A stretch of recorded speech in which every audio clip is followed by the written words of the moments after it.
Sejarah pencaksilat. Pencaksilat diperkirakan menyebar di Kepulauan Nusantara semenjak abad ke-7 Masehi. Akan tetapi asal mulanya belum dapat dipastikan. Asal mula ilmu bela diri di Nusantara ini kemungkinan berkembang dari keterampilan suku-suku asli Indonesia dalam berburu dan berperang dengan menggunakan parang, perisai, dan tombak. Misalnya seperti dalam tradisi suku Nias yang hingga abad ke-20 relatif tidak tersentuh pengaruh luar.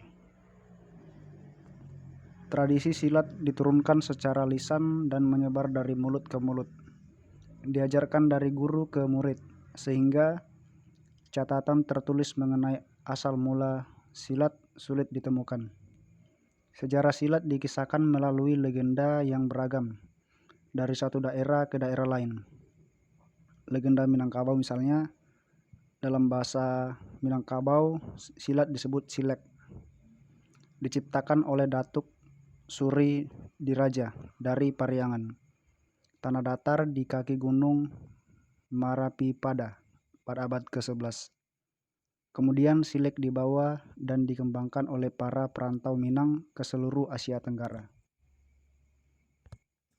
Demikian pula cerita rakyat mengenai asal mula silat aliran Cimande, yang mengisahkan seorang perempuan yang mencontoh gerakan pertarungan antara manusia dan monyet.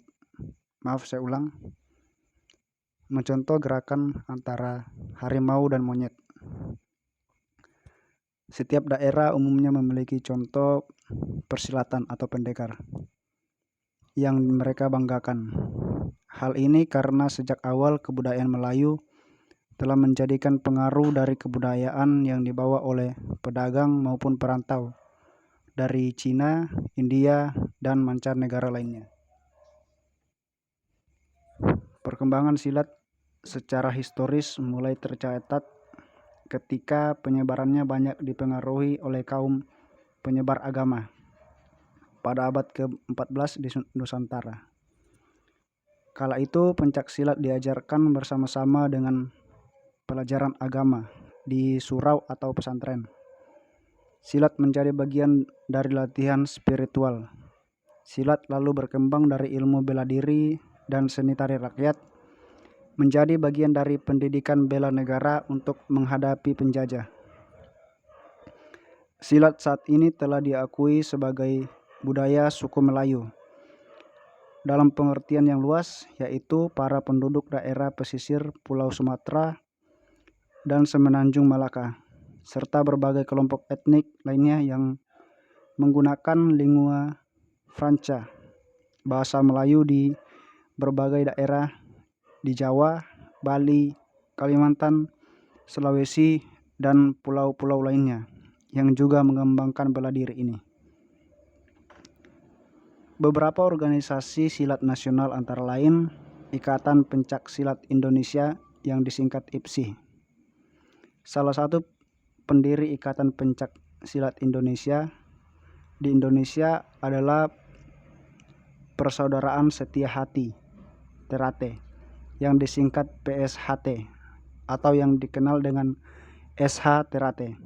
Adalah suatu persaudaraan perguruan silat yang bertujuan mendidik dan membentuk manusia berbudi luhur, tahu benar dan yang salah, bertakwa kepada Tuhan Yang Maha Esa, mengajarkan kesetiaan pada hati sanubari sendiri, serta mengutamakan persaudaraan antar warga atau anggota, dan berbentuk sebuah organisasi yang merupakan rumpun atau aliran persaudaraan setia hati.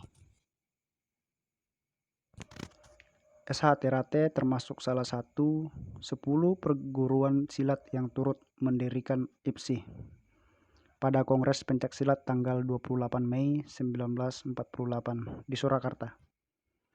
Cabang SH Terate tersebar di 200 kota kabupaten di Indonesia dan komisariat luar negeri di Malaysia, Belanda, Rusia, Timur Leste, Hong Kong, Korea Selatan, Jepang, Belgia, Prancis, dengan keanggotaan yang biasa disebut sebagai warga yang mencapai 80 juta orang. pada tahun 1917 Ki Ageng Surodwirjo pindah ke Madiun dan membangun dan mendirikan persaudaraan perguruan silat bernama Persaudaraan Setia Hati di Desa Winongo, Madiun. Pada saat itu, Persaudaraan Setia Hati bukanlah atau belum menjadi organisasi. Setia Hati adalah persaudaraan atau kadang saja di antara siswa. Karena pada saat itu organisasi pencaksilat tidak diizinkan oleh kolonialisme Belanda. Setia hati berarti setia pada hati sendiri. Baik, kita masuk ke sarana pencaksilat. Yang pertama, lapangan. Lapangan ini memiliki ukuran 10 x 10 meter. Dalam bagian lapangan terdapat 2 buah lingkaran. Yang kedua, matras. Ukuran matras ukurannya sama dengan lapangan, yaitu 10 x 10 meter. Memiliki warna dasar hijau terang dengan garis putih setebal 5 cm. Dan pada lapangan berdiameter 8 meter dan lingkaran tengah berdiameter 3 meter. Tebal matras pencaksilat dalam pertandingan profesional adalah 5 cm. Yang ketiga, peluit. Peralatan yang satu ini ditujukan langsung kepada wasit dan para juru pertandingan pencaksilat. Peluit dalam permainan pencaksilat akan dibunyikan karena terjadi sebab atau akibat yang tidak sah atau melanggar. Yang keempat, lampu babak.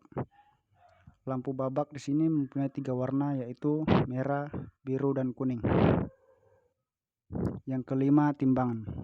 Timbangan di sini biasa digunakan sebagai alat bantu dalam mengetahui berat badan pemain pesilat. Yang keenam, seragam. Dalam pencaksilat merupakan peralatan yang hukumnya wajib bagi setiap pesilat. Untuk pemain yang tidak memakai seragam seperti dasarnya, maka bisa menjadi peluang untuk terkena pelanggaran berupa diskualifikasi. Yang ketujuh, pelindung tubuh atau body protector. Alat ini pada dasarnya menjadi pelindung yang harus ada bagi setiap pemain pencaksilat yang berguna untuk menghindari resiko terjadinya cedera. Yang kedelapan, stopwatch. Dalam sesi latihan, alat ini berguna dalam menghitung jumlah pertandingan dan pukulan setiap seorang atlet dalam kurun waktu tertentu sesuai dengan ketepatan yang berlaku. Sedangkan dalam perlombaan atau turnamen pencaksilat, alat ini digunakan sebagai penghitung waktu dan dalam setiap sesi pertandingan. Yang kedelapan, bendera. Bendera memiliki ukuran 30 x 30 cm. Bendera kuning akan dipergunakan oleh wasit. Sedangkan untuk bendera merah dan biru dipergunakan untuk para dewan juri pertandingan. Yang kesembilan, papan nilai. Papan nilai dalam pertandingan berisikan skor nilai yang ditujukan kepada masing-masing atlet pencaksilat.